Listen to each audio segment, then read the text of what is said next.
kuba abigishwa buzuye umwuka wera bivuze iki kuri ngewe nawe? Kuzura umwuka wera kw'intumwa byari nko gutangira kw'igihe gishyashya.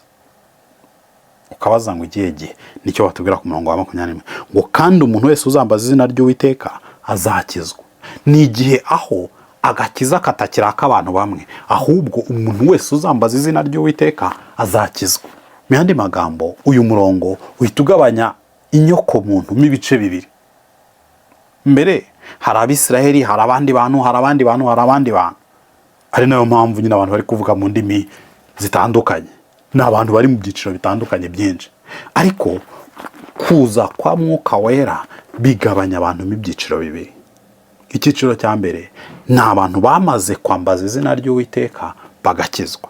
Icyiciro cya kabiri ni abantu bakiri aho ngaho bataratera iyi ntambwe yo kwambaza izina ry'Uwiteka ngo bakizwe. Nawe rero kuza kwa mwuka wera nta kindi bikwiye kukubwira, bikwiye kugusigira ese uri hehe muri aba babiri?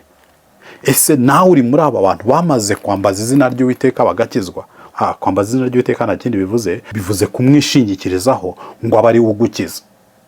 Umva, hari ukuntu abantu batekereza ko ahari hari ikintu nakora ngo nikize, ariko icyo Bibiliya iri kutubwira hano, umuntu azakizwa gute? Ngo uzambaza izina ry'Uwiteka wese azakizwa. Gukizwa bisaba gusa gutakambira Imana ukayibwira ngo Mana ni wowe wenyine wankiza, ndagushaka ngwino nkiza, hanyuma Imana ikagukiza. Nahawe rero ko guhitamo muri aba bantu babiri uri hehe? Imana iguhe umugisha.